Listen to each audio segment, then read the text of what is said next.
this is Chris from Clever Unicorn Games and the Unicorn Collective, back with another interview. Today I have designer Josh Horsley with me. How are you doing today, Josh? I'm doing fantastic. Thank you very much for having me, Chris. It's a pleasure to be on here.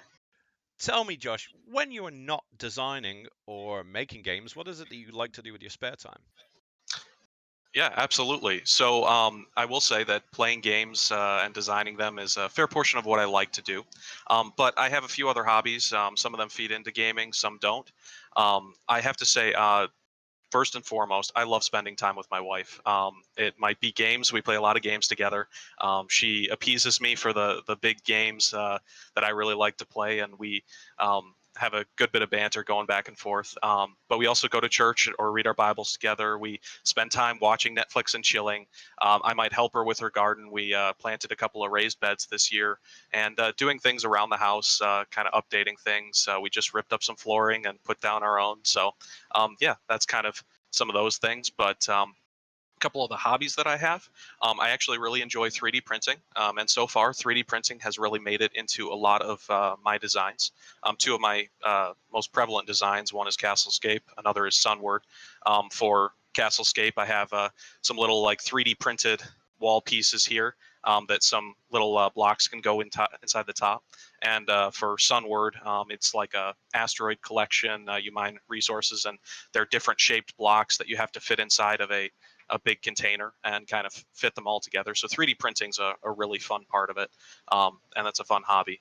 I also am a video gamer, probably like a number of board games out there, and that's kind of fed into my desire to play games and also create games for other people that they really enjoy. What kind of video games are you into? So I have played a lot. I'm not huge into first-person shooters, but I've played my fair share of them. I'm mostly into if you've heard of Dota, League of Legends, the MOBA scene, very competitive, very hardcore head-to-head, human versus human interaction. I also really enjoy. There's a good deck building game called Slay the Spire Yep. that you can get on Steam. That's a really enjoyable one as well. That I'm going through right now. I've been playing that non-stop for the past 2 weeks. It's Well, it's so addictive. fantastic. It is. It definitely is. Yeah, and it's great because it's also a roguelike. So every time you play it, it's different. Every time you get a little bit better, you get a few more cards that you can add to your deck, and that's a pretty fun game, and it's great because it has a lot of crossover with board games. I've only finished it. I've finished it twice now, but only with the orb guy, the guy with the orbs. I'm Yep. finding it Yep. hard with the other guys. Funny thing, that is the one I have the most trouble with. So I guess that's the mark of a well-designed game is Frost orbs. Yeah. Just get loads of frost orb.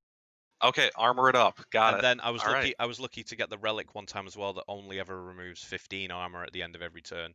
So if you have enough armor coming in, Yep. it meant like with the end boss, when I beat the end boss on the third spire, I still had 120 something armor when he died because it just kept mounting up the armor and armor and armor. I think with that game, it is kind of a luck thing as well on what relics you get and what cards you get options of. There is a lot of luck involved with it, but it's addictive running through it. Oh, it absolutely is. Yes. Yeah. What would you say your favorite board game is? All right. So I saw this question in a few of your previous interviews, and that's a really hard one for me because I have several, and it really depends on the situation. So the thing that people ask me all the time, what's your favorite board game? You decide board games, right? And it's like, well, if I'm trying to get somebody into the hobby, I'm more of a meaty board game type person. So if I'm trying to get a new person into the hobby, I really like to introduce them to something like Lords of Waterdeep or Small World, because they're fairly simple and straightforward, but there's a good amount of just like it's choose to do one or two things on your turn, go through it, and it's really good for new players, at least in my opinion. If I'm looking for like a good casual game, for me, casual is like 1 to 2 hours, not the 30-minute or 15-minute game. I usually really like Aeon's End. I don't know if you've played Aeon's End, but Yeah, it's okay, fantastic. It gave me a lot of inspiration for one of my games, which is Castlescape, the deck builder. And then, however, like I said, I really like meaty games. So if you ask me if I can play any game with any number of people, I will probably tell you Twilight Imperium 4th Edition, which is like the mother of all games, 8 to 12 hours, block out a whole Saturday type thing. and that's closely followed by Star Wars Rebellion. So similar feel, but a little bit less time involvement. Rebellion is one that I want to play because I'm doing the Board Game Geek Top 100 and I think I'm on 70 now, and Wow. that's one of them, and it's one I want to play, but I very rarely have just two players. Because I've been told don't play it with the Okay. four-player team-based thing. Try to play it with two, and usually we have four or Hmm. five players, so I've not really got the chance to play it. Yeah, absolutely. It's still pretty good with 4 players, but it does limit you in what you can do. So yeah, I would definitely say if you can play it with 2 players, do that. That being said, you still get most of the experience with 3 or 4. So take that how you will. If you can't ever find time to get it to yourself, I highly encourage playing it. What kind of genres or types of games inspired you to first start creating your own games? That's a good question. So, as I mentioned, I play a lot of video games. I was a big Age of Empires 2 fan growing up. And Age of Empires 2 is a medieval castle building. It's a game where you start with a small village and you grow it and you build walls, castles, soldiers, and you conquer your opponents. And my first game is basically a castle building game where you build walls on a board. You have soldiers that you move around, and you um, try to conquer your opponents in a way. And so that was a huge inspiration for me to kind of get into the hobby. That was the first time I was really like, maybe I'll just actually sit down and make a game. And the first couple times were terrible, and as it goes for all designers, it's like you get into that table the first time. I had a friend who was really good, and he played with me for 2 hours, and it was a terrible game at the time, and it was great. But so video games were a huge kind of route into that for me. In addition to that, I played, I don't know, 50 or 60 board games before I started playing. Most of them were Meteor. Like I said, I played a lot of Axis and Allies, where dudes on a map trying to conquer other territories. You'll hear that a lot from what I'm saying. But yeah, does that answer your question? Yeah, yeah, that's brilliant. Yeah, When absolutely. coming up with the game, so when coming up with one of your designs, where do you start first? That is a great question. So when I think about that, it makes me think a lot of the mechanics versus theme debate. If you follow a lot of the online groups for board game design on Facebook, people are always like, "Can I come up with mechanics? Can I come up with theme?" And I guess from my personal experience, I have done both. So, like I just said, I loved building castles. That was a theme, and I used that to create my first game. That being said, my latest game that I'm working on, I basically thought of the mechanics first and kind of built backwards from there and built a theme around it. Um,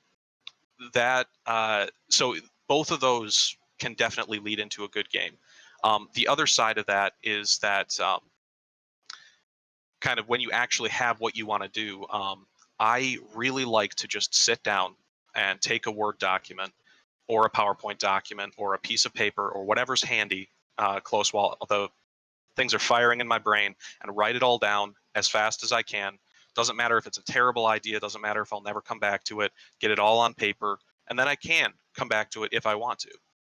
So I really like to make sure that when you're brainstorming, you try to capture as much information as possible, because in some of my designs that I've worked on thus far, it's been like some the game takes a really weird direction, and then I come back to that and I'm like, oh yeah, I had these ideas right off the bat.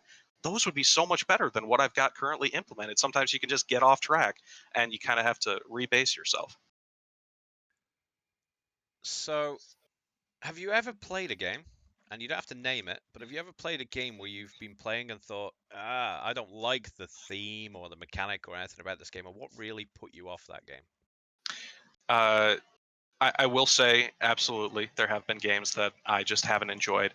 That also said, I think that's okay, because not all games are for everyone.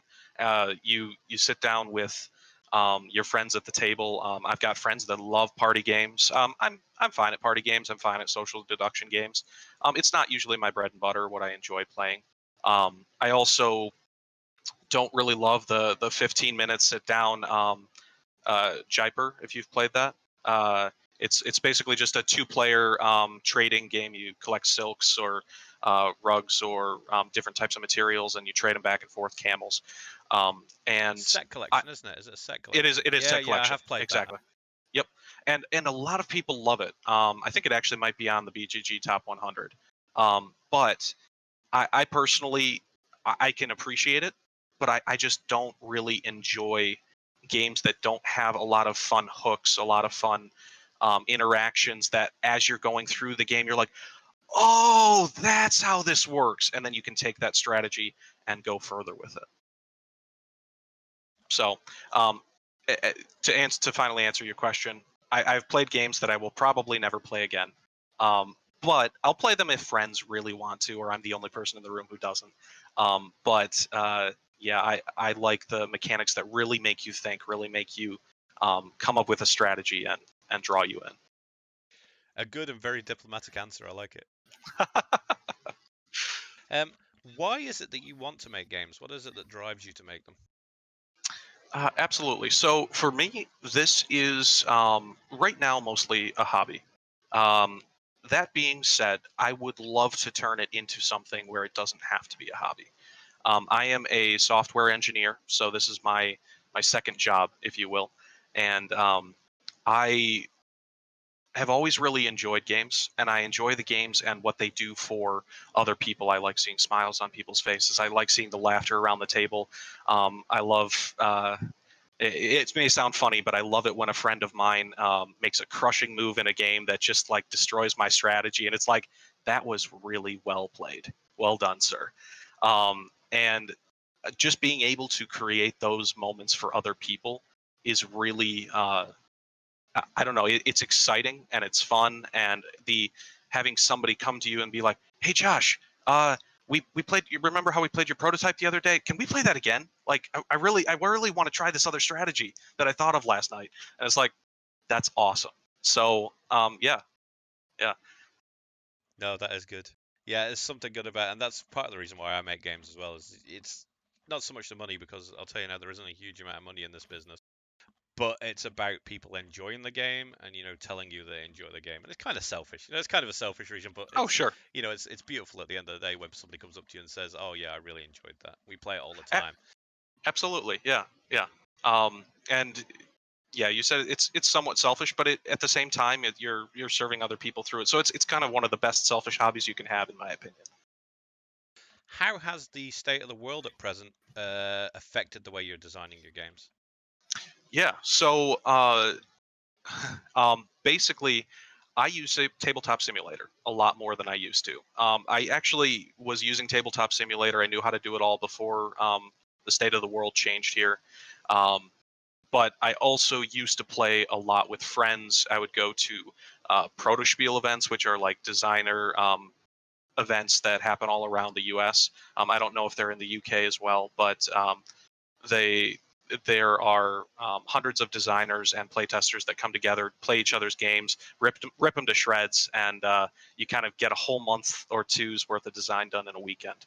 So it's really fun. I haven't been able to do that now, so I've been using Tabletop Simulator. I've been going to virtual conventions. I went to the Count of Champions a couple of weeks ago. I got to playtest some of my games and talk with a lot of people, playtest some of their games. It was actually a ton of fun. To me, nothing really beats the in-person interaction, but it's a good substitute for the time being. Um, the final thing is that it's a little harder to get in front of publishers right now. I'd love to be going to conventions. I had actually a lot of conventions planned to go to this year, and unfortunately, that's just not how it was going to work. And I was planning on pitching multiple of my designs to publishers if they would grant me the audience time, and unfortunately, it's just not how it's going to happen. So I'm trying other routes online, and we'll see how that goes with the rest of the year. What are you working on right now? So I have a OneDrive with about 23 games in it. I'm sure many people have their scratchbook or online collection of games.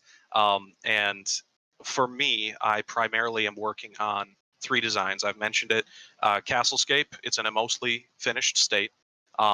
There's Sunward, which is that 3D Tetris style puzzle building game where you're mining asteroids, collecting them, and delivering them to fulfill contracts.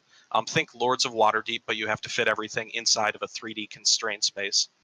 Um, and in addition to that, I've got a fun little game where I built like a um, kind of a flowing factory floor, if you will, where you go through and you have different routes that you can take based on the decisions you make, the resources you need.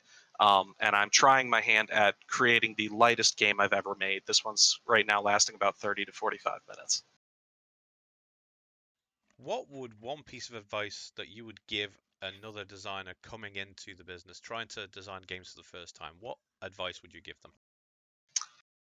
So this is hard because one piece of advice is pretty constraining. There are many things that new designers should know. I'll try and limit it as best I can here. Um, One of the biggest things for me that really helped starting out was playing tons of games. A lot of people, I've just seen some people, they start with the Scrabble, Uno, Monopoly, Risk, and that's fine, and that's great. And if you come up with something that's great from your experiences with those games, that's awesome, and I'm very happy for you. But a lot of times, you don't even know the world of possibilities until you play a whole bunch of games and you try everything out. Someone I follow a lot of social media stuff is Jamie Stegmaier, and he tries to play games all the time. Um, and yeah, so that. But on the flip side, if you already know what you want and you know what you want to design, um, I would have to say just sit down and start making it. Um, sure, plan it out, try to write out your rules, brainstorm, like I said earlier, but actually do it. So many people get caught up in the idea, I just need to do some more research, or I need to just figure this out before I actually put it into thing. One of the most common problems I see that people have is like, how do you actually start making a game? And it's to me, it's like, okay, take a piece of paper, take a pencil, start writing on paper, and make your cards, cut them out, make them with scissors and crayons, whatever you have available. And it will be terrible, and you'll have to play it through yourself many times. But then you actually get to start learning. You learn so much faster by doing, in my opinion, than you do by researching things to death. So I would just say play tons of games. If you've already played tons of games, you know what you want. Just sit down and do it and start going through it. And who knows? You could have the next Settlers of Catan, Carcassonne major game out there. So yeah. Brilliant. Thank you so much for coming and speaking to me today, Josh. This has been brilliant. Absolutely. Thank you very much, Chris. I really appreciate it.